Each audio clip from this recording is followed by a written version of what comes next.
Alhamdulillah Rabbil Alamin. Wassalatu wassalamu ala ashrafil anbiya'i wal mursalin wa ala alihi wa ashabihi ajma'in. Allahumma rabbi shrah li sadri wa yassir li amri wahlul 'uqdatam min lisani yafqahu qawli. Wa la hawla wa la quwwata illa billahil 'aliyyil 'azim. Allahumma la sahla illa ma ja'altahu sahla wa anta taj'alul huzna in syi'ta sahla. Rabbi yassir wa la tu'assir wa atmim bil khair. Amma ba'd. Hubungan Islam dan iman.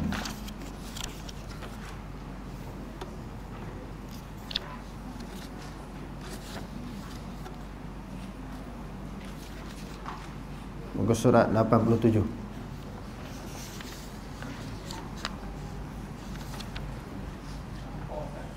Masalah bertambah. 83. 84. Orang-orang yang beriman sama pada iman dan tauhid. Semua orang beriman sama ada asal iman dan asas tauhid daripada segi wajib menerima dan mengakui apa yang diwahyukan Allah dan disampaikan oleh Rasulullah sallallahu alaihi wasallam. Mereka juga sama daripada segi wajib menafikan daripada Allah sebarang bentuk syirik, sama ada pada zat, nama ataupun perbuatan. Maknanya apa yang wajib dinafikan oleh orang yang beriman dan orang yang bertauhid pun samalah. Maknanya menafikan kesyirikan kepada Allah. Orang yang bertauhid mengesakan Allah Subhanahu wa taala, tidak mensyirikkan, menyekutukan Allah dengan sesuatu yang lain. Dan orang yang beriman pun sama. Maknanya di sudut mentauhidkan dan beriktikad sebagaimana yang diwajibkan, maka di sudut itu sama orang yang beriman dan orang yang mempunyai tauhid.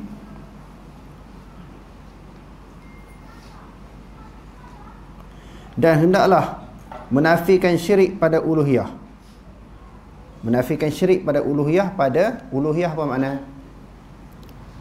Keyakinan seseorang bahawa tiada Tuhan yang layak disembah melainkan Allah. Dia tidak boleh i'tiqad ada Tuhan-Tuhan yang lain yang layak disembah. Itu tauhid di sudut uluhiyah, iaitu dalam ibadat dan ubudiyah. Serta menafikan syirik pada rububiyah. Pada rububiyah maknanya meyakini Allah mencipta alam dan mengurus alam. Jadi di sudut rububiyah pun tak boleh syirik. Maknanya dengan beranggapan ada Tuhan yang lain yang buat alam dan mengurus alam. Itu di sudut rububiyah, iaitu pada bab penciptaan dan pentadbiran. Sesiapa yang menafikan sebahagian sahaja, maka dia dianggap seorang musyrik seperti musyrikin Mekah yang mengakui ketuhanan Allah dalam bab pencipta tetapi musyrik di dalam bab ibadat dan doa. Bab Allah Ta'ala menjadikan alam, mengurus alam, mentadbir alam, yang tu dia percaya. Bab berdoa, dia berdoa, dia minta kepada berhala. Sepatutnya bab rububiyah pun terima Allah sebagai Tuhan, bab uluhiyah pun terima Allah sebagai Tuhan. Allah Subhanahu wa taala menyebut di dalam Al-Quran, "Wala in sa'altahum man khalaqas samawati wal ard la yaqulunna Allah." Wahai Muhammad, kalau kamu tanya penduduk Mekah itu, siapakah yang menjadi langit dan bumi? Semua mereka yang sembah berhala itu kata Allah. Jadi mereka boleh mengaku, iktiraf, boleh percaya, boleh beriman bahawa Allah menjadikan alam, menjadikan bumi dan langit dan menguruskan alam ini. Yang tu mereka boleh terima. Yang mereka tak boleh terima di sudut uluhiyah, penyembahan kepada Allah. Mereka masih lagi nak menyembah berhala. Tidak boleh memisahkan diri daripada penyembahan kepada berhala, bernazar kepada berhala, berdoa kepada berhala. Bila ditanya, kenapa kamu sembah berhala? Kenapa duk sembah berhala ni? Yang berhala ni kamu yang buat. Dia bukan Tuhan. Dia kata, illa liyuqarribuna ila Allah. Melainkan untuk mendekatkan kami kepada Allah Subhanahu wa taala. Mereka berhala ini menjadi suatu perantaraan. Maka mereka tidak direct, tidak langsung berdoa kepada Allah Subhanahu wa taala. Sebab tu dia kata, Di sini dia kata apa? Sesiapa yang menafikan sebahagian sahaja, maka dia tetap seorang musyrik seperti musyrikin Mekah yang mengakui ketuhanan Allah dalam bab penciptaan. Allah Ta'ala buat langit bumi, dia terima. Tetapi musyrik dalam bab ibadat dan doa, menurut perbezaan dari segi amalan dan merupakan salah satu perkara iman. Menurut Imam Abu Hanifah, amalan merupakan juzuk pelengkap kepada iman dan syarat kepada kesempurnaan iman. Amalan, ibadat pelengkap dan syarat kesempurnaan iman. Kalau mengucap sahaja, sekadar dianggap sebagai orang beriman. Dia mengaku tiada Tuhan melainkan Allah, Nabi Muhammad pesuruh Allah, lalu ditasdikkan dengan hati. Dia iakan, dibenarkan dalam hati. Dia beriman sahaja. Tapi sempurna tak sempurna belum. Dia sekadar boleh dianggap sebagai orang yang beriman kepada Allah. Adapun nak melengkapkan dan nak menyempurnakan iman, perlu diikuti dengan wal amalu bil jawarih ataupun wal amalu bil arkan, beramal dengan perbuatan-perbuatan zahir. Menurut manusia berbeza daripada segi amalan yang merupakan salah satu perkara iman. Menurut Imam Abu Hanifah, amalan merupakan juzuk pelengkap kepada iman dan syarat kepada kesempurnaan iman. Manakala majoriti ulama mengatakan amalan adalah juzuk mukawin, maknanya juzuk yang merangkumi ataupun salah satu unsur yang membentuk iman. Amalan ini salah satu juzuk yang dapat membentuk keimanan, keyakinan seseorang kepada Allah. Berdasarkan kepada keyakinan kenyataan ini, tidak timbul persoalan adakah sama antara iman para nabi dan iman para sahabat dengan orang-orang mukmin biasa. Ini kerana amalan iman mereka seperti takwa, tawakal, syukur dan sabar sangat sempurna. Maksudnya tidak sama ialah pada segi kualiti keyakinan mereka yang tergambar pada amalan, meskipun sama pada wajib melaksanakan tuntutan iman. Di sudut mereka percaya kepada rukun iman, rukun Islam, percaya. Itu samalah Nabi dan juga para sahabat. Apa yang Nabi, para sahabat percaya, itulah yang kita percayai, yang kita pegang. Cuma isunya di sini kualiti iman, kekuatan iman. Yang tu mereka lebih. Yang tu mereka lebih daripada orang biasa. Berdasarkan kepada kenyataan ini, dengan kata lain, Imam Abu Hanifah berpendapat iman itu sendiri dengan erti apa yang wajib diimani, kualiti iman ataupun rukun iman, tidak boleh bertambah ataupun berkurangan. Yang tak boleh bertambah berkurangan itu tentang kepercayaan kepada Allah. Rukun iman, rukun Islam tu tak boleh berkurang. Kepercayaan 100%. Adapun yang boleh berkurang, boleh bertambah apabila seseorang itu melaksana ataupun meninggalkan. Apa maksud melaksana ataupun meninggalkan? Bila dia melaksanakan amalan-amalan yang baik, iman dia bertambah. Bila dia kurang dia punya amalan, iman dia menurun. Yang boleh bertambah dan berkurang ialah kaifiat, kualiti iman. Kualiti iman yang merangkumi kesan, buah atau hasilnya sahaja. Ini kerana kualiti mukmin, kuantiti mukmin bihi, mu'man bihi, apa yang wajib diimani. Mu'man bihi itu apa yang wajib diimani ataupun dipercayai. Sebagaimana yang tersebut di dalam rukun iman itu tidak menerima pertambahan dan berkurangan. Yang tu tak ada kurang, tak ada tambah. Kepercayaan kepada rukun iman, 6 rukun iman tu kena percaya. Hak Nabi pun, para sahabat pun sama, hak kita pun sama. Yang tu tak ada kurang, tak ada tambah. Rukun Islam pun sama, tak ada kurang, tak ada tambah. Tang nafsul iman, iman itu sendiri. Adapun di sudut tadi yang kita sebut berulang kali, bertambah berkurang di sudut iman itu apabila ketika tertentu dia naik iman ketika banyaknya ibadat. Berkurangan iman kerana kurangnya ibadat. Contohnya, setiap orang beriman pasti tidak akan menolak kepercayaan tentang berlakunya hari kiamat. Walau bagaimanapun kesan daripada kepercayaan terhadapnya sebagai hari penambahan itu tentulah tidak akan sama di antara seseorang manusia biasa dengan seorang nabi ataupun malaikat misalnya. Contoh kepercayaan pada hari kiamat kan. Nabi percaya, malaikat percaya, orang beriman biasa-biasa macam kita ni pun percaya. Saya ulangi, tentang kepercayaan kepada hari kiamat. Nabi percaya, malaikat percaya, sahabat-sahabat, para sahabat pun percaya. Kita pun percaya wujudnya hari kiamat. Tetapi kesan kepercayaan kepada kiamat apa kesan?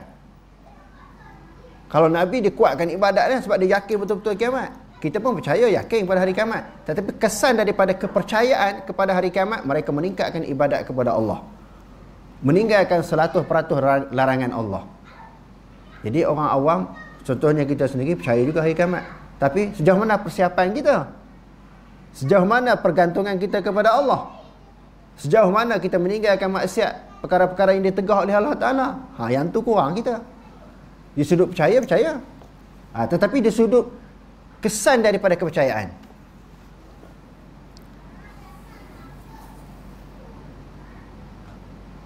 Kita balik ni, lalu ke satu tempat yang sunyi, tak ada lampu, gelap kan. Biasanya orang dulu sebut, kawasan ni memang ada hantu. Pokok ni memang keras. Semua orang kampung diberitahu macam tu. Kawasan ni takut ada hantu, ada jemalang. Okey, kesan daripada takut tu ada orang yang hunggar lari. Ada yang takut juga, dia jalan slow je. Dia takut. Kesan daripada takut tu berbeza. Ada hak nak lari, ada yang pecut motor tu, dia pulas minyak out habis. Kesan daripada takut hantu tu tadi. Ada yang lari laju, ada yang berjalan je. Ada yang berjalan cepat.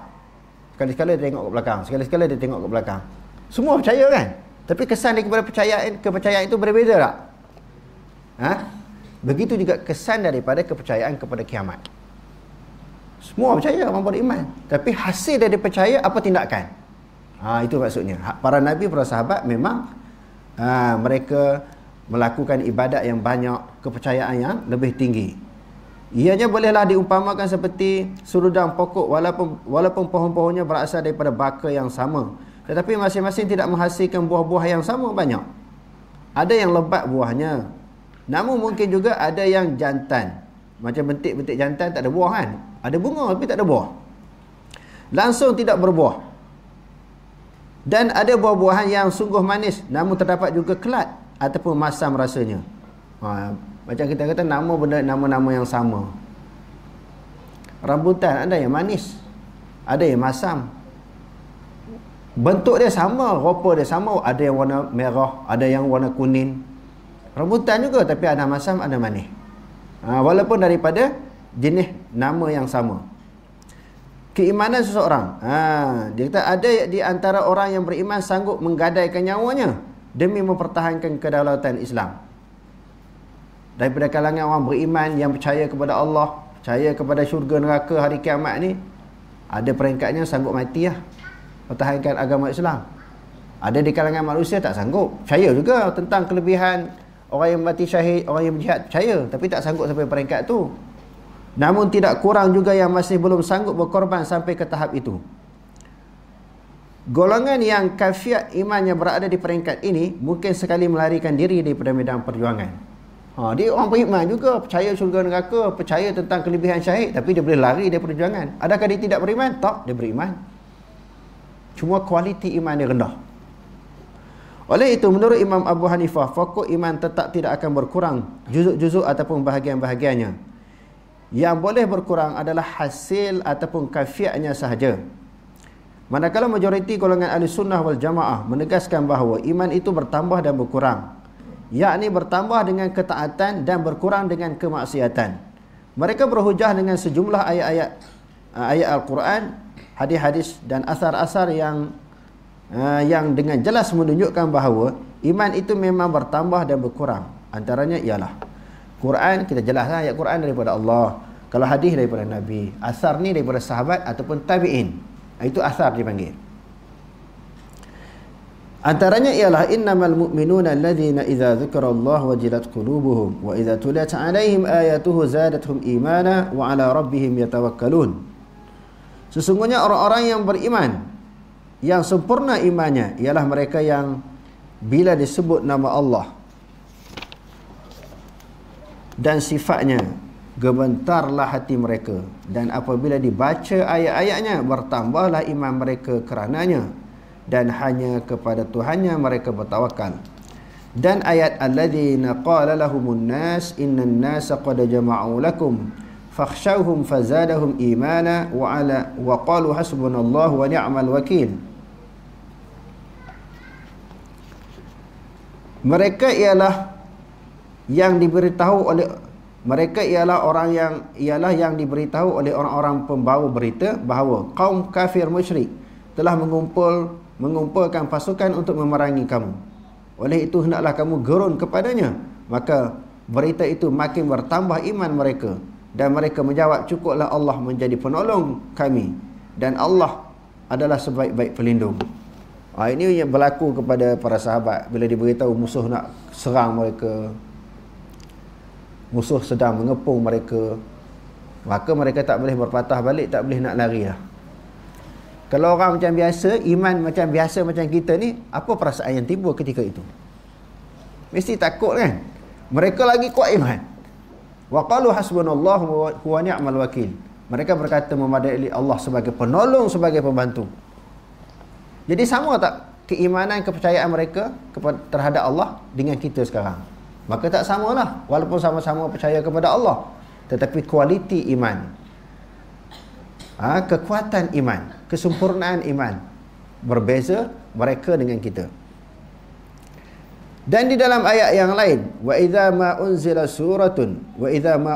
suratun faminhum man yaqulu ayyukum zadathu hazihi imana fa ammal ladzina amanu fazadathum imanan wa hum yastabshirun. Dan apabila diturunkan sesuatu surah dari Al-Quran, maka di antara mereka yang munafik ada yang bertanya secara mengejek, siapakah di antara kamu yang imannya bertambah disebabkan surah ini? Orang munafik. Sepatutnya orang beriman bila turun ayat Quran dia bertambah iman bila dibaca ataupun diperdengarkan ayat Quran. Orang munafik kata, kamu bertambah iman ke bila sesuatu surah diturunkan? Adakah kamu bertambah iman? Dia tanya dalam keadaan mengejek. Itu maknanya sifat ciri orang munafik.